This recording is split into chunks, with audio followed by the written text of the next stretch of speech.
Excellent. Hello all, and welcome to Cubewise Innovation Week 2025. My name is James Downey, and I'm really excited to be here today and presenting with Rose Morgan from Cubewise, our practice manager, Andrea Ludwig with Cubewise as well, our account director, and our special guest, Tracy Peppy, IBM Planning Analytics Cloud product manager.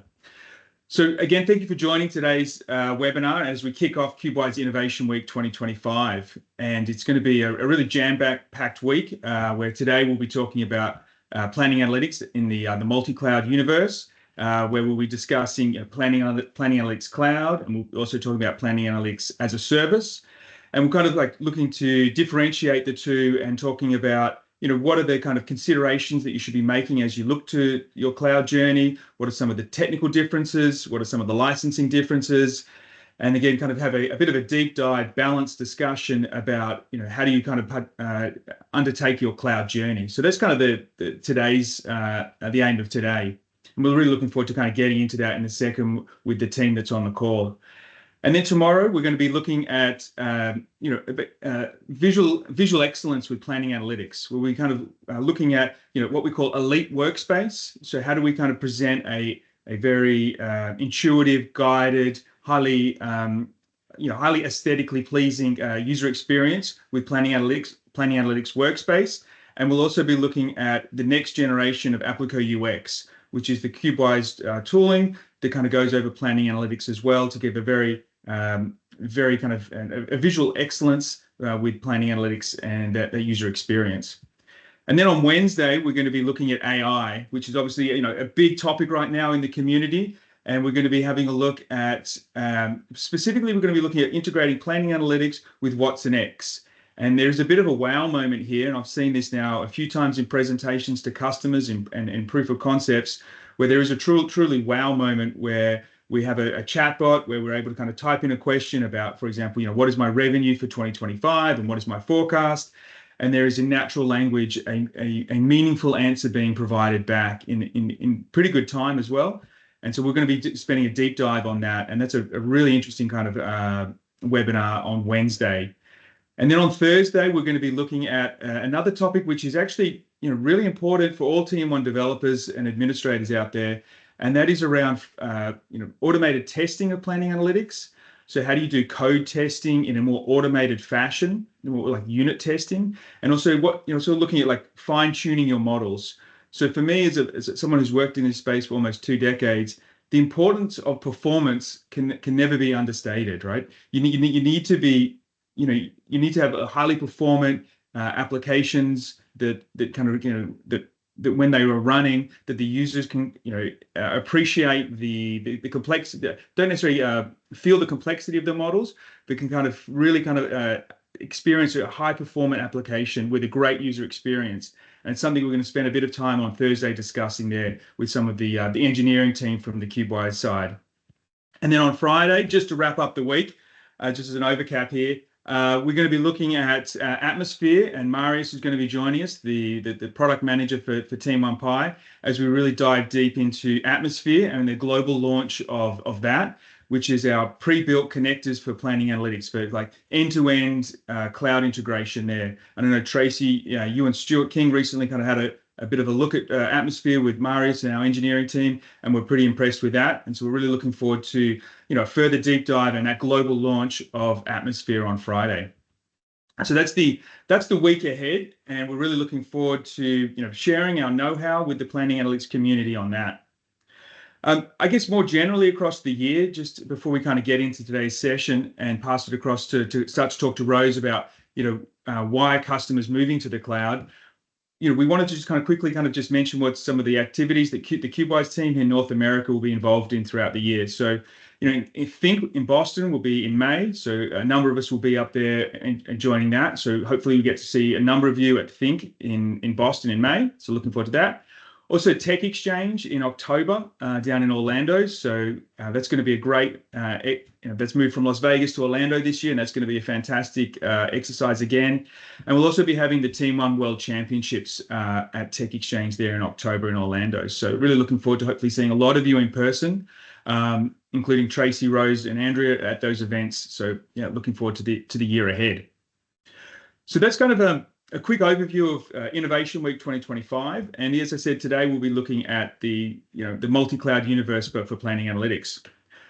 And if you do have questions and things like that, please add them to the chat, and we'll do our best to answer them. This recording is being recorded and will be available after this session, and also be posted up onto the Cubewise YouTube channel shortly.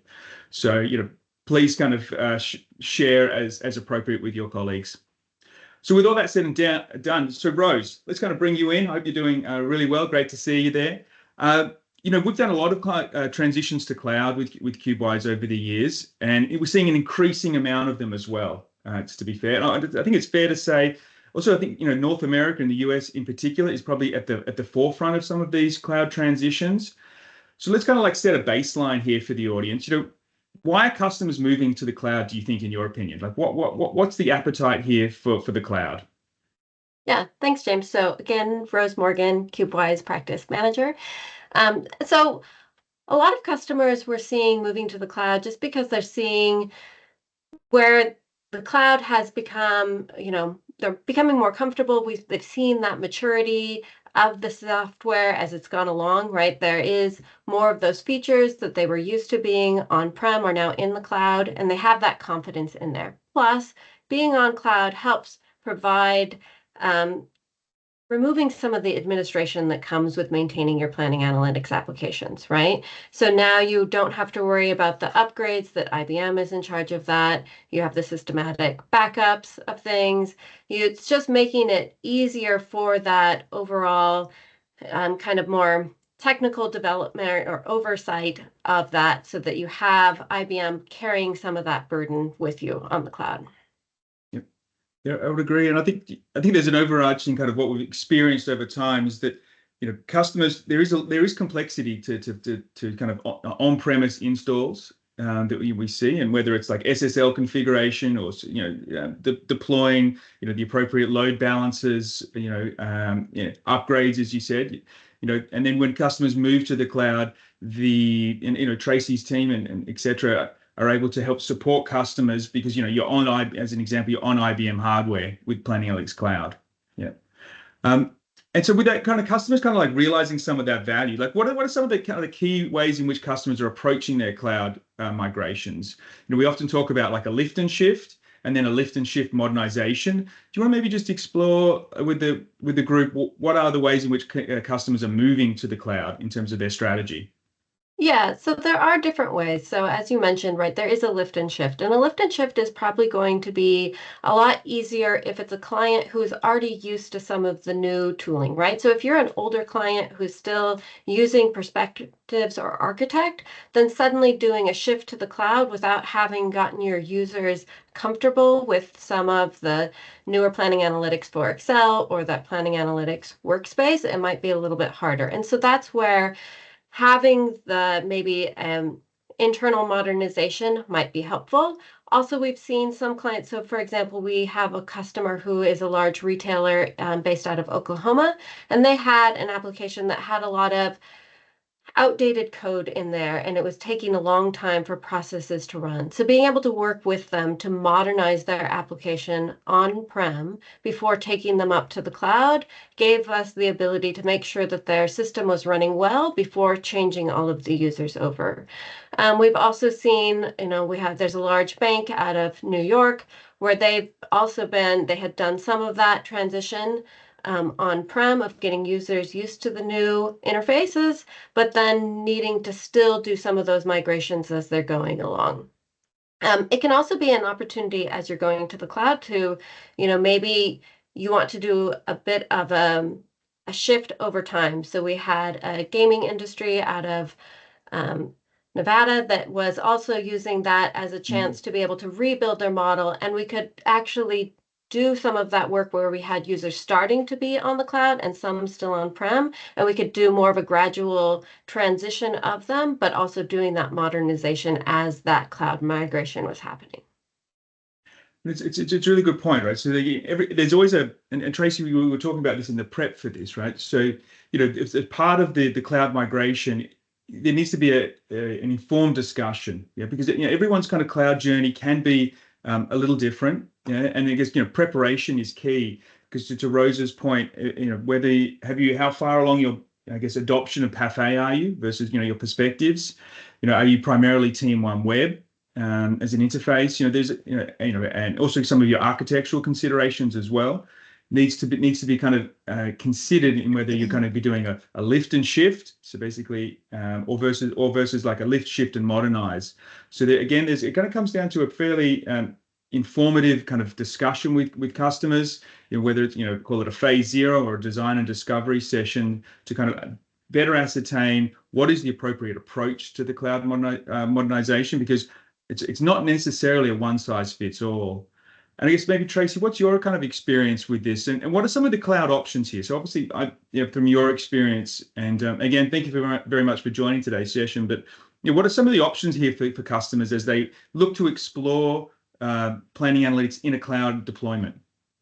Right. That's a great question. Well, first off, thanks for having me. I'm happy to be here and excited to talk about all of our cloud options with yourself, Rose and Andrea. So when it comes to the cloud, there really are two options that are available today. So Rose has been talking a little bit about, the lift and shift approach, which is an extremely popular approach.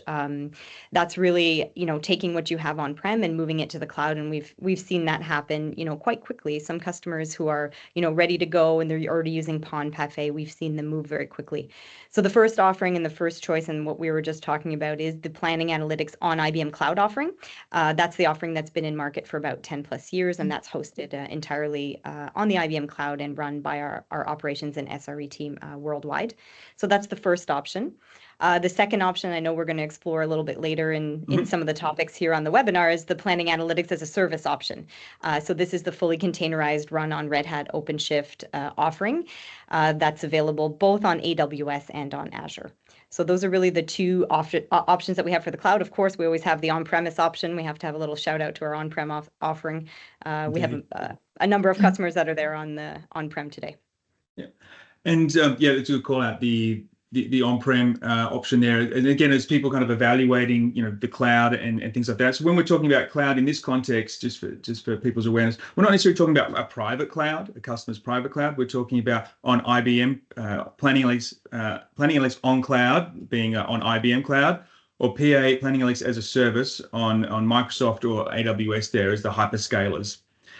Just to kind of call that out there. And then when they're on those two deployment options, then you have the advantage of, IBM as an example, managing your upgrades, and you're on there and things of that nature, which we'll talk about in a second.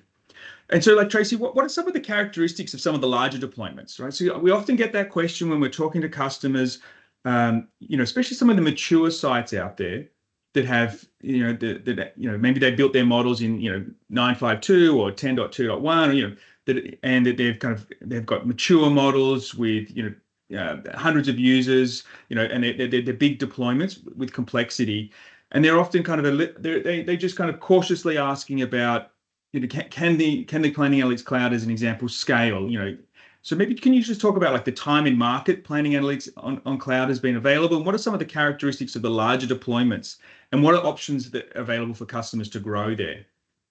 Yeah, that's a great question. So yeah, we've been in market for over 10 years on the IBM Cloud, so it's a very mature offering. We've seen it all, but in terms of like large enterprise deployments, we currently have many enterprise customers that are running anywhere from 2,000 all the way up to 4,000 authorized users that are deployed on Planning Analytics on cloud.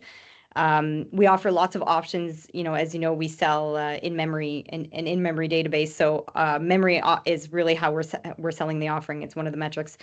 So we can accommodate anything from 64 gigs of RAM all the way up to 4 terabyte data tiers. And we have many customers that are using those bare metal machines. They're extremely popular in the cloud.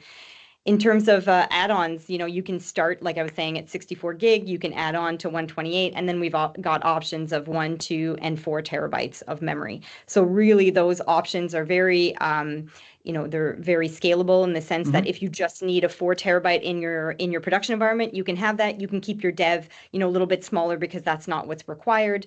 You can add on extra environments that you need. It's very, very flexible and customizable to the needs. It's a good call. And I have to say, so as I've been learning myself more about Planning Analytics as a service, the dynamic memory, and we'll talk about this in a second, but the dynamic, memory allocation is a I think is a fantastic piece of innovation there on the hyperscalers. And so we, in terms of where we can kind of allocate memory, and there's not necessarily the concept in a more traditional way of like a production and non-production instances as well. Yeah, which again enables customers to kind of grow with their cloud deployments in ways that they aren't necessarily able to kind of grow and have that flexibility on premise. Do you think that's a fair statement that customers actually maybe have more flexibility in the cloud than on premise with some of these newer components on the hyperscalers? I would say absolutely. That is absolutely true. Yeah, which I think for the audience out there, that sometimes we talk to customers, and there is this concern maybe that they a lack of control when they move to the cloud, because they're very much kind of comfortable with, for example, the perspectives and architect interfaces, and there was the remote desktop into their servers, and they had control around the upgrade cycles. I guess we kind of like looking at it as a Cubewise and as people who do this day in, day out. We continually see that customers who kind of transition to the cloud, they do have an increasing amount of control around their applications, and a lot of time back, because as Rose was talking about before, some of the administrative tasks that you were typically being asked to do are now kind of outsourced to IBM as an example, and their deep professional teams to kind of look after the running of the infrastructure, running of the upgrades, the security updates, the SOC compliances, and all those kind of good things. So you actually get time back, I would say. Yeah. And then so maybe to Andrea, we talk about some of these kind of differences in terms of the cloud options here.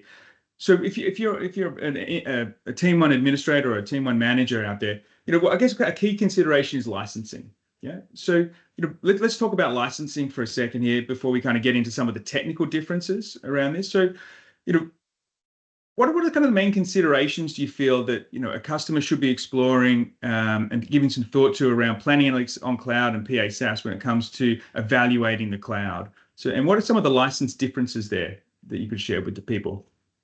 Yep, thank you, Dane. So my name is Andrea Ludwig, the contractor at Cubewise, and happy to be here. So, when you're looking at whether you're talking about IBM Cloud or PA SaaS, there are a few differences. One thing I will say is sometimes people talk about when to do this. You can do this any time of the year. People typically do it around the renewals, but it can happen, like I said, any time of the year. Another thing I'll say, though, is sometimes it's prompted by the end of life hardware if you're still on-prem. So that's another thing to consider. The one thing I'll say is make sure you plan far enough in advance. This, like to James and Rose's point earlier, a lift and shift, very easy. But if you're maybe not using that and you want to, it's more of a lift and shift and modernization, timing is key. So if we talk about licensing, a big component of this would be, your sizing. So, we can have, and sizing can be a little subjective. So we can have some meetings to talk about that. We also have Pulse, our application lifecycle monitoring tool, to make sure we're looking at memory spikes and different things of that nature. So now if we look at the two things that we look at when we talk about sizing would be users and RAM, kind of putting disk space to one side. So with users, think about your concurrent users, where they're located, all of that stuff. And as Tracy said, on Planning Analytics Cloud, you go up to 4 terabytes of RAM. And this, though, is for your prod and non-prod. And then you're licensed by user. And there's 3 user types: read only, read write, and admin. So then now if we, and then IBM also offers dual entitlements for that. So you're able to kind of do that transition between your on-prem to Planning Analytics Cloud. Now, if we switch to just pure PA SaaS, as James referenced earlier, you're buying users and you're buying RAM. But that RAM you get to allocate how you want it to be. So you're not buying for prod and non-prod, and that can also change at different times during the year. You can allocate it differently. As far as users, there's only one user type. So you buy the one user, but that also you can control what they have access to, read, write, admin, all that based on security. So those are some of the real high level things to kind of think about and consider, and the high level licensing around PA Cloud versus SaaS. Yeah, and thanks for that, Andrea. And so to summarize, right? So if the customers are out there kind of evaluating, the timing of their cloud transition, I typically recommend, look to kind of anchor that discussion possibly around your existing planning analytics renewal. So maybe 9 to 12 months before that renewal is due, engage with Cubewise or your business partner of choice or IBM, and start that conversation of when giving yourself enough kind of runway to have the necessary discussions, maybe a proof of concept, phase 0 to kind of do a design and architecture review to kind of understand, your cloud readiness. Because as Rose talked about before, your transition to cloud can vary depending on your type of deployment, your adoption of some of the different end user tools, the complexity of your model, your data sources. There's a few things that we want to kind of dive into and kind of give you set the right expectations with you. Also in relation to performance, make sure we're getting the right performances for your end user environment. And so you want to give yourself enough runway. So if you give yourself maybe 9 to 12 months to kind of start that conversation, and then you can potentially aim to do that a cloud transition program around your renewals. And we've seen it time and time again, it's a very effective way to use that renewal to kind of transition to the cloud. And you can have what we call a dual entitlement. So effectively during your cloud transition to, for example, to Planning Analytics on cloud, you can have entitlements to your on-prem and to Planning Analytics cloud that run concurrently. So again, you can kind of, you can kind of move to the cloud in a not necessarily risk-free environment, but it definitely gives you a lot of more options in terms of your, a gradual transition to the cloud. And I think as Andrea also mentioned there, when you kind of, on Planning Analytics as a service, looking at, again, being working in this space for many years, and Tracy, you've seen this yourself, some of the older license types on premise, you see some of the old Cognos performance management license types, and, all the managing PVUs and all of that stuff. You look at Planning Analytics as a service, and that simplified license structure around, just one license type for users, and the dynamic memory, the RAM allocation as well, where we're stepping away from, having production and non-production as a kind of servers. And I guess maybe Tracy, to you here, like being on the hyperscalers here, customers can use some of that spend that they're using with the hyperscalers, Microsoft and AWS, and that's something brand new. Do you mind just sharing a little bit more about that and how people kind of can approach that conversation, please? Yeah, sure, absolutely.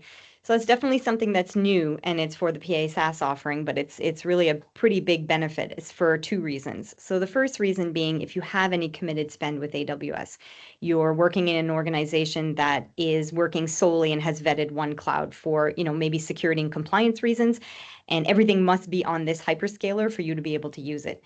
So that's a really great advantage because Planning Analytics is available in both the AWS and the Azure marketplace, which means that you can draw down from that committed spend to purchase Planning Analytics using those credits. So that's really new and very exciting for us. Yeah, I would agree. I think that is a really kind of excellent way for kind of, again, for people to maybe kind of repurpose some of that spend and kind of look to simplify some of their licensing structure, maybe moving across to Planning Analytics as a service, and kind of using some of that spend as well there, because some of the large organizations have a fairly sizable commitment to some of these hyperscalers. Would you agree there, Tracy? Absolutely, and it's a use it or lose it type of scenario. So if they have it and we're available in the catalog, then you can draw down from your spend. Simple as that.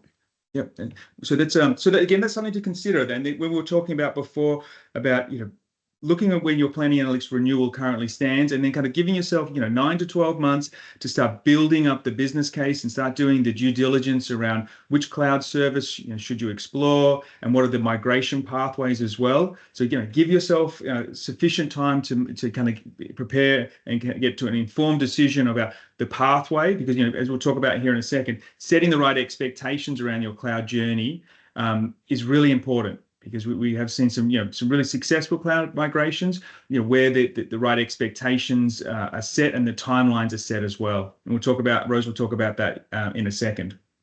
So I guess Tracy, similarly, so we're talking about Planning Analytics as a service, which is the V12 engine, which is really exciting in terms of a piece of innovation and technical leadership here from the IBM team.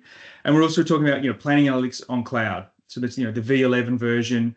Which people are traditionally more been talking about now for a number of years, and obviously Planning Analytics as a service on AWS, and just last year, you released it on Microsoft. So, What are some of the key technical differences here that people should consider as it relates to things like the engine, integration, upgrades, high availability? So let's spend a few minutes here kind of sharing about what are the key technical differences here that people should be considering around the different deployment types here. Perfect. Yeah, that's great. That's a question I get all the time.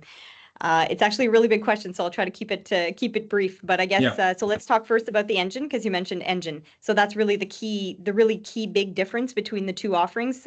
Planning Analytics on IBM Cloud is the known, trusted, loved V11 in-market engine.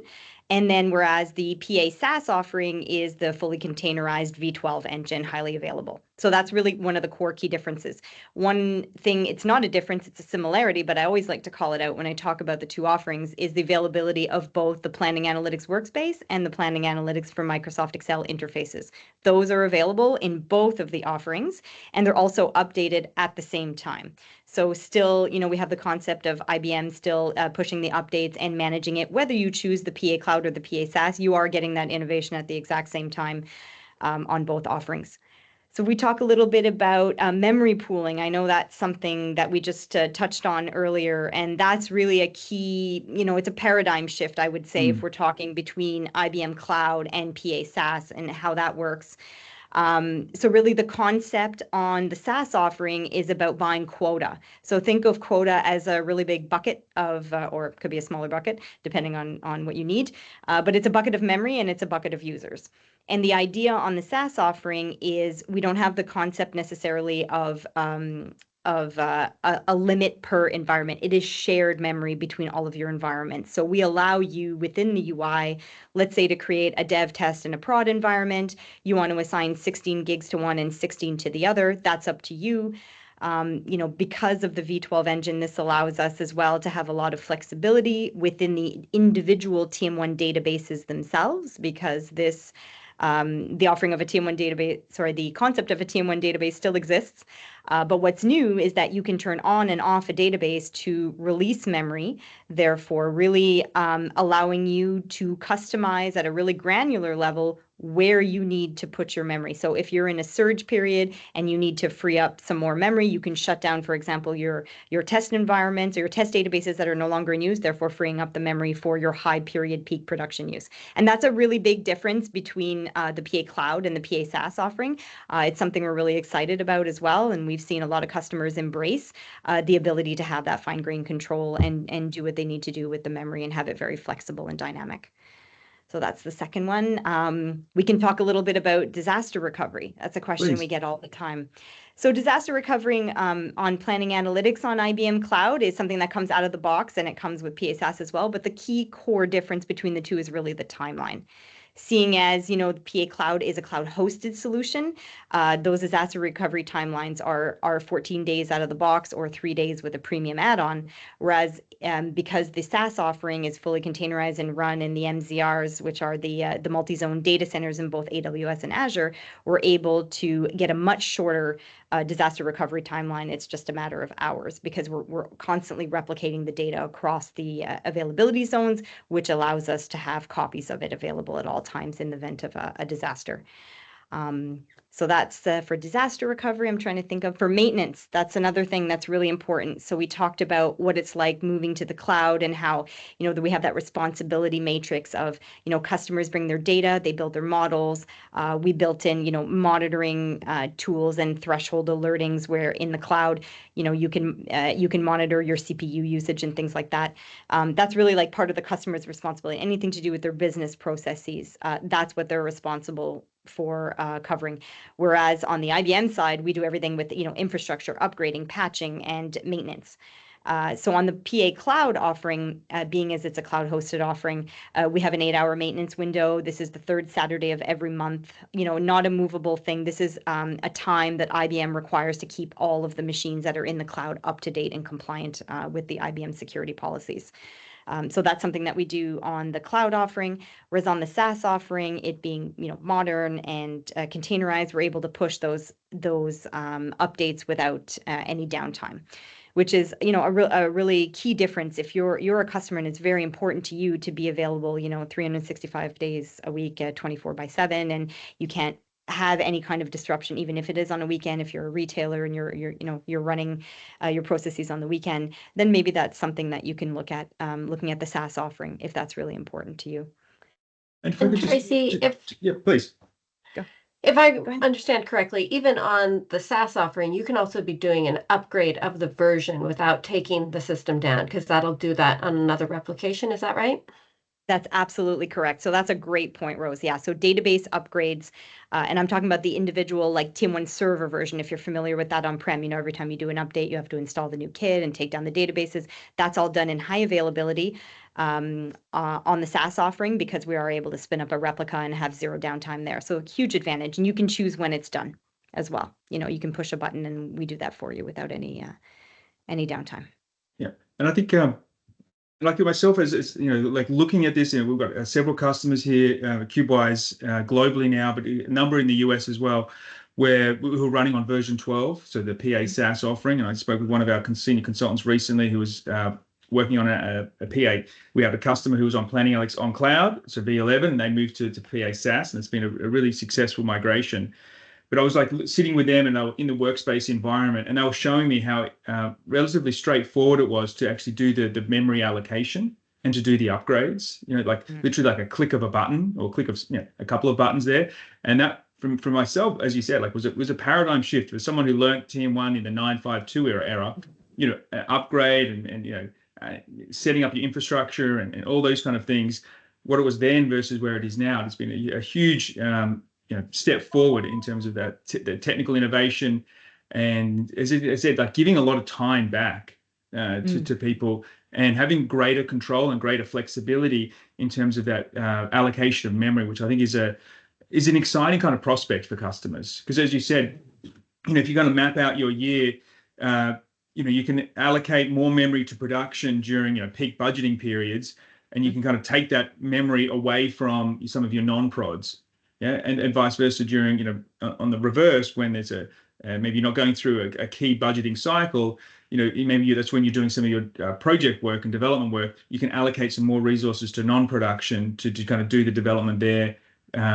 So, again, a lot more flexibility in terms of how you manage things. And that's also, there's some actual license and cost of ownership advantages there too, as well, which we can talk about. And in terms of what about the integration side of things? So I know that kind of comes up a bit, in terms of like the integration differences between Planning Analytics on Cloud and PA SaaS. So, I mean, where does that sit with you, Tracy, in terms of the differences in terms of options there for customers? Yeah, that's a good question. So I would say for Planning Analytics on Cloud, we've been around for 10 plus years. So we have full integration, SSO integration with our sister products. So with Cognos Analytics and with Cognos Controller. So those are some of the integrations that are offered out of the box. For the PA SaaS offering, Planning Analytics can be used as a data source as of Cognos, I think it's 12.03. So that's one of the integration points that we've just released recently for the SaaS offering. So those are two of the key differences, I would say, between in terms of integration with other IBM products. Okay, great. And what about, Rose, from your side of things in terms of integration, having done quite a number of these Planning Analytics on Cloud and PA SaaS? Anything there in terms of, and I know we've got to talk about Atmosphere later on in the week as well. Anything there that you want to kind of touch on, and maybe just as well to touch on some of the differences that you've seen between the engine and integration and some of the Cubewise tools that are in market that are actually helping customers with that migration. So what's your kind of perspective as practice manager with Cubewise here in the US? Yeah, so definitely in terms of moving from a V11, so either an on-prem or a PA on cloud to the PA SaaS offering, there are obviously the considerations of the deprecated functions that you would need to be aware of, right? So we have a current project going on where we have had to be accounting for that and looking at that. So that's definitely something to be thinking about as you would be thinking of doing that migration. I will say from our team, obviously, IBM has a tool to help with that process, to do some of that, which calls that out. I know our team has also been able to expand upon that to then help ease some of that migration and has some learnings from that process. More broadly, in terms of the Cubewise tooling, so we do have a couple of tools that are super helpful. One would be the Pulse offering. And one example that we had was again, that large retailer in Oklahoma, we had a case where they weren't as confident in all of the web sheets that they had, and especially the Excel sheets that individuals would have on their own computers and how much they were being used. And so by using Pulse, we could actually track all of that usage. So that way we could better identify what were the key reports that needed to be migrated versus which were ones that maybe had been outdated and not being utilized. And therefore we didn't need to spend the time to work on that.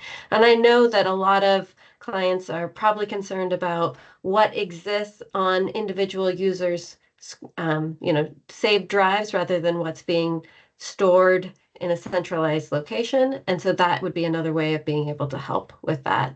Additionally, Pulse can help identify where the speed of things, so that way if we're seeing any changes in performance between cloud and on-prem, we can help identify that.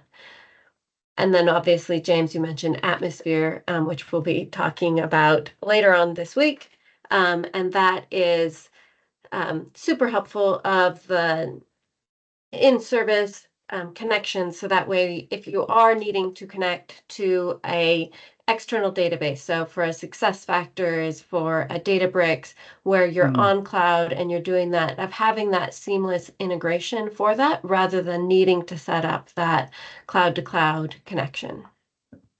And thanks for that, Rose. And there's a few questions in here in the chat as well, Tracy, that I might fire your way in a second. So just as a heads up, and there's some great questions there, and please kind of put them in the chat. But I think, as Rose was touching, right? So, again, as I was talking about before, around give yourself 9 to 12 months to start kind of that cloud conversation. And there are a number of tools in market that can really help you do a good evaluation. Have like data-driven decisions around, what does your cloud migration look like?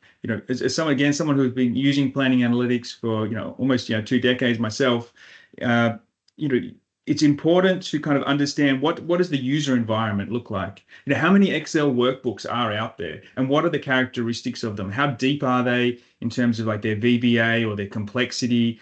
Are they all stored up in the applications folder, or are they all on people's kind of personal drives? You do want to take effectively an audit of those reports if you can, and we have the tools to assist there to better prepare you for your cloud migration. Especially if you're Excel heavy, which Excel's it's a great differentiator for planning analytics versus the other tools out there. Is that mature, robust Excel integration that we have. It's a fantastic integration option, but you still want to take an audit, a review of what those Excel workbooks are, because maybe not all of them need to go to the cloud, transitioned in this project, or maybe there are certain ones that can be collapsed and consolidated, or maybe you can like re-engineer how they're being operated. Maybe you don't need as many tabs as you did when you first built these workbooks, 3-4 years ago.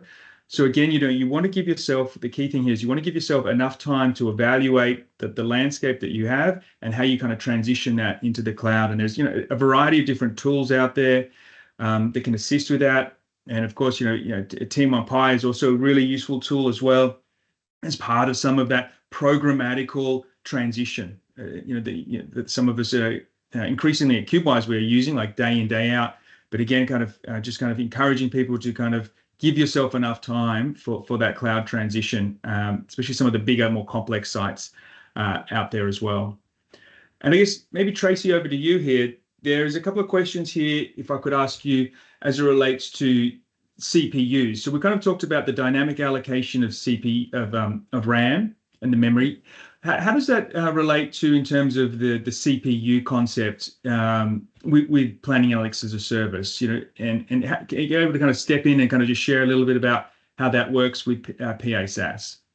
For sure. I can answer for PA SaaS. I think the question asked a little bit around PA Cloud. It's a bit of a different answer, but I'll start with PA SaaS for sure. So the question is around, can I allocate a specific amount of CPU to my database? The fast answer to that is yes, you can, but probably not in the way that you want to today. So what I mean by that is when you create a database on PA SaaS, we pre-select based on the amount of memory that you decide to give a database, because there's a few input fields that you have to now enter on PA SaaS when you're deciding to create your TM1 database. You would enter, let's say, I'm giving this database up to 16 gigs of RAM. You can expand on that later, but you have to give it a value. So depending on the value that you give it for RAM, we have a predefined formula to assign the number of cores. So really today it is predefined. So if you did theoretically assign more memory to a database, you would be getting more cores. That's the situation today, but we do understand the need, and we have heard the request around being able to customize the CPU and being able to really assign a specific amount of cores to a database, and that is something that we are looking on the V12 roadmap. So on PA Cloud, it's a little bit different. I'll just say out of the box, you do get predefined CPU depending on how much memory you get. So it is a little bit of the same, but I'll just say that if you do go on the PA Cloud option and you're starting with what we call the bare metal servers, which are the premium servers that start at 512 gigs, you're getting access to, a minimum of 48 all the way up to 68 cores. So you definitely have that option there on PA Cloud as well. Excellent. Yeah, I think that, as you said, if you moving ahead and that kind of a roadmap statement there, so we just kind of call that out potentially in that the potential allocation of CPUs dynamically there would be fantastic, wouldn't it? Like if you're able to just kind of allocate the memory and then say, well, I'm going to put this memory and I want to actually allocate more CPUs because I know, for example, I've got a heavy allocation process. Yeah, and I want to, I want to do big multi-thread, like advanced big multi-threading, and some of that complexity, and really kind of take advantage of some of the, the horsepower of that server. That could be a really neat innovation there. Okay, I guess we have some further questions here, which I'll kind of get to in a second. But maybe, I guess, Tracy, while you have the mic there, so. In terms of so we've got, there's the technical differences and there's the license differences there between planning analytics on cloud and planning as a service. So how do you kind of differentiate, which customers which customers should kind of take which option? Yeah. So, and that's a key thing that people are asking right now. And it's an understandable question because there is the people have the option of choice there, but it's kind of working out which choice is the appropriate one.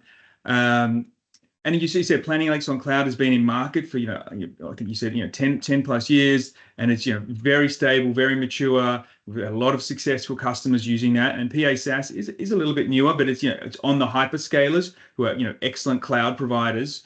So again, how do you kind of guide the customers that you talk to about, these two options and which way people should kind of go? Right. So I guess at a high level, I'll say my answer to this question is always there's no hard and fast rules as to which offering. You're not going to check all these boxes and this is the right offering to you. It's more of a discovery, for all the reasons that we've been talking about on the webinar. It's really a case by case basis, and it's really about evaluating what are the needs of your business and what takes precedent over anything else. If you're going to say to me, well, we're an AWS shop and we can only buy software that's deployed on AWS, well, we know what our answer is. We know you're going for PA SaaS. If you have to do a lift and shift and you have a little bit of modernization still to do and you still need to use TM1 Web, for example, then you're probably looking at PAOC. If you need, so in terms of compliance, we have, I'm still speaking to a little bit of the differences, but these are really the core key questions that I've had as people are evaluating the two offerings. If you absolutely need a SOC 1 certification today, then you're probably looking at PAOC. If you can wait till the end of this year, then you're probably looking at PA SaaS or PAOC, really depending on what you need. So it's really all about evaluating the time. We talked about the maintenance window and the downtime and the upgrades. It really is balancing, those needs with what your priorities are. So it's always a conversation, but we have something for everyone, I guess is the message here. Yeah, it's a fair point. And maybe Rose, in terms of your kind of perspective here as well, and thanks for that, Tracy, again, as kind of leading, a number of concurrent cloud transition projects right now, and both on version 11 and to version 12. What are some of the considerations that you feel are appropriate when customers are looking at these two options here in terms of, should I look at PA SaaS or planning analytics on cloud? So what's your kind of perspective, if I could ask, on this? Yeah, so obviously, if you're thinking PA SaaS, that is, as I mentioned before, the deprecated functions because that is that new engine, right?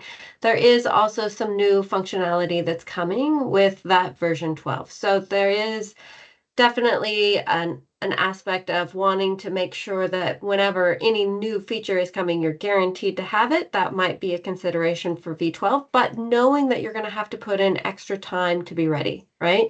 Now, obviously, if we're talking planning analytics workspace, all of those types of enhancements, those are coming to both, right? So we're only talking about really changes to the engine that we're talking about. And right now, that's that high availability is that key one that's different. I think more broadly, if we're looking at moving to the cloud, and one thing that we've seen come up several times is anytime you're moving to the cloud, that's a shift in how your security is operating, right? You're going outside of on-prem, including something outside of your organization. And a lot of larger or even smaller organizations, security teams want to be evaluating that. So we would highly recommend that you're engaging with your security team well in advance. We've had a couple projects that have maybe taken a little longer than might have been desired because we've had to, pause while waiting for those conversations with that security team. So that's definitely one thing to be thinking about as you're looking for this journey. And it's a good call out there. I know, Andrew, you've kind of been part of some of those transitions to cloud there where, security, the security conversations, it's something, again, when we're talking about giving yourself a good runway for a cloud migration, you want to kind of give us sufficient time to bring those security, the customer security stakeholders on board. They want to do maybe a potential kind of meetings with IBM, with Cubewise, they can kind of get quite deep, some of those discussions. Would you agree in your experience?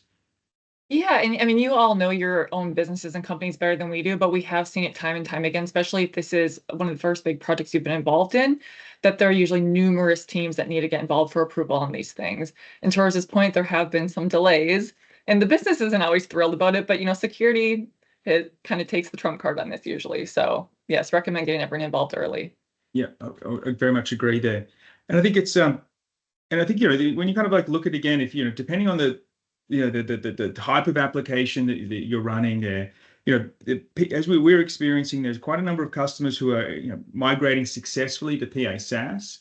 And typically we're seeing them of a different kind of characteristics and attributes to customers who are kind of moving to Planning Analytics on cloud at the moment. So if you're a large, mature, complex site with let's say several hundred to thousands plus users, and and again, it's quite a mature application, and again, quite large and complex. Then the back of the envelope kind of recommendation, and it all needs to be actually a detailed discussion, right? So this is kind of more just a general comment. Then Planning Analytics on cloud would typically be something to be explored initially, because it's been in market for 10 plus years, as Tracy said, from the security, the compliance side of things. It's all ticked and tied away. And again, as I said, it's been in market now for 10 plus years, and it's a very stable, very successful platform for planning analytics. And so we see a lot of customers, continuing to move there and having great success, especially the larger deployment types. And then there's the customers who have maybe a smaller application, a smaller complexity, smaller user environment. That's where, and maybe they're on-prem or they're already on Planning Analytics on cloud.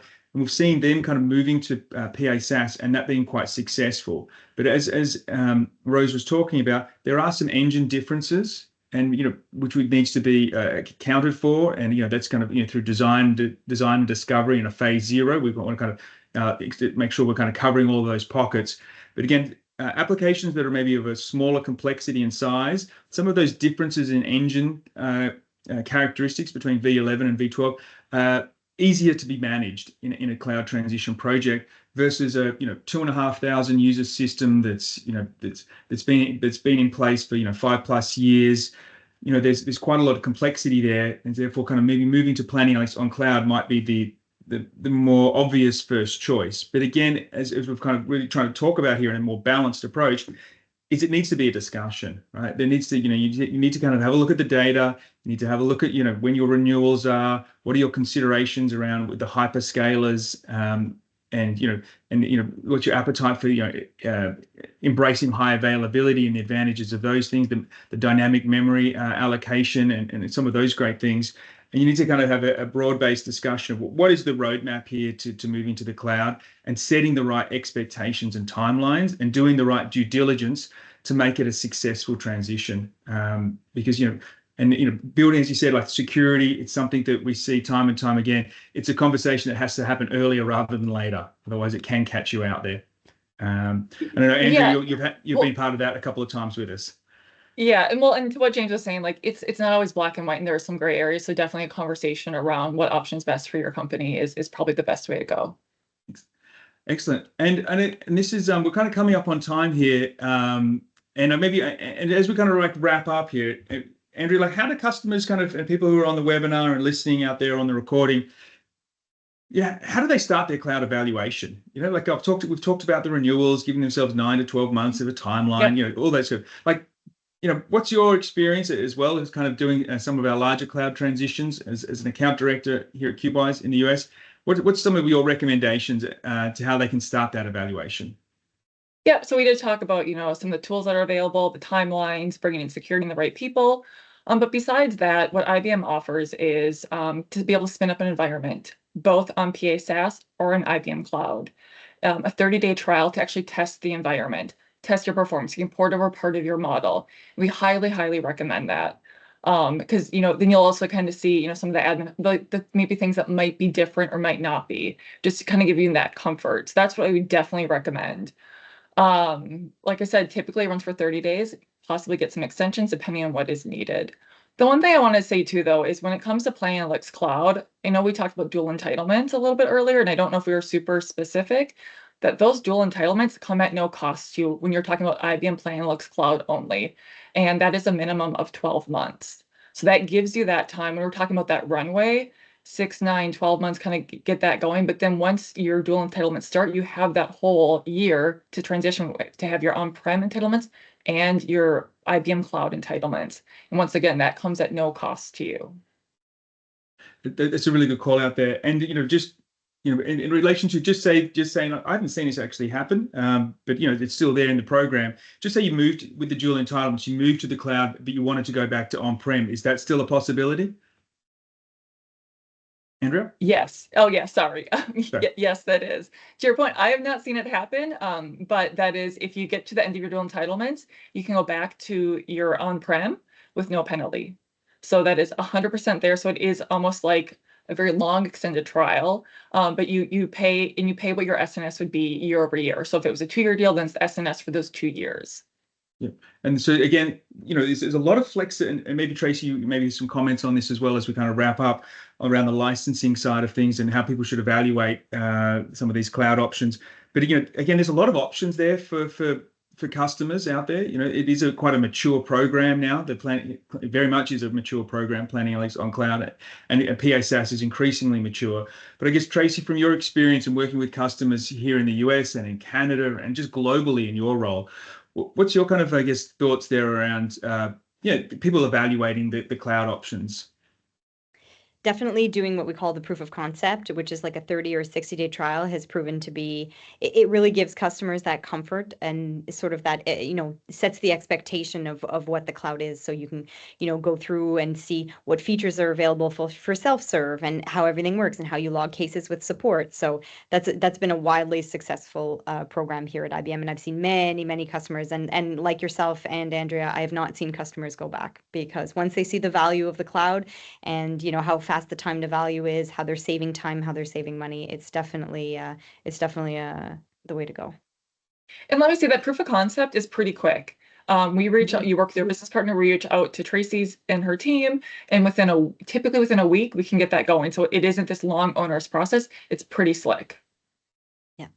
It's a good call out there, and it's a great way, as I said, it's a great way to kind of start that evaluation process and look to do it earlier rather than not in terms of that evaluation. And something that Cubewise has we've done countless amounts of those proof of concepts to successfully test. One that kind of comes to mind that Rose was talking about, where the customer was on-premise in Sydney, Australia. That's the kind of traditionally where their TM1 application was, but they wanted to move that to the US. But they had, users over in London. They had obviously users in Sydney and users throughout Nevada. And they wanted to kind of, before they kind of signed the dotted line on moving to the cloud, they wanted to test the performance of Path A across all their user community.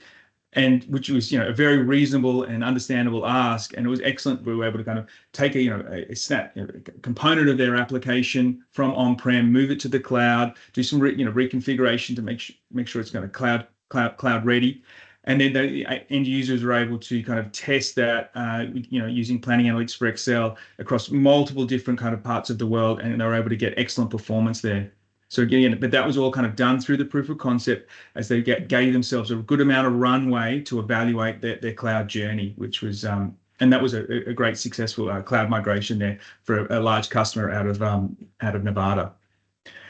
So again, just want to kind of highlight there those options. Okay, so maybe just to kind of to wrap up here. So what we really wanted to do today was to really kind of just explain, how there's never been so much choice in terms of transitioning to the cloud, and it's a really exciting time for people in the planning analytics community in terms of planning analytics as a service, which I know personally I'm very excited about, and I've seen some great success and great innovation. I was going to really see where this is all going, and I think it's people should be exploring this actively. If you're a large complex site, you need to kind of be keeping abreast of kind of where planning analytics as a service is going, because maybe in 24, 36 months, even before that, there is, you want to kind of be across all that innovation, the high availability, the memory pooling, some of the, how could you kind of draw down from your spend with the hyperscalers. There's a lot going on there.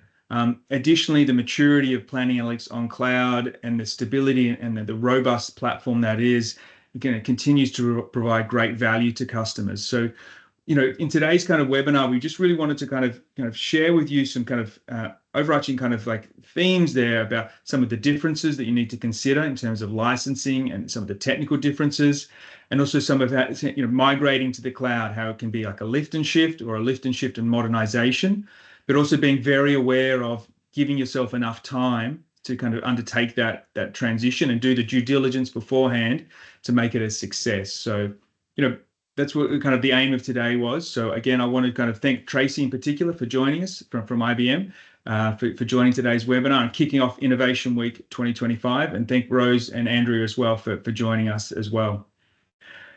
Thank you both. So as we kind of wrap up here, I'll put in the links here some further kind of links to, in the chat, some links to the some information about the Innovation Week in the kind of following webinars that we touched on at the start. There's also some information from the IBM sites as in relation to the differences when kind of evaluating the cloud options, as well as kind of some links to the Cubewise site that are similar in terms of how to evaluate the different cloud options. So really do recommend having a look at those, and please do reach out if you have any questions there.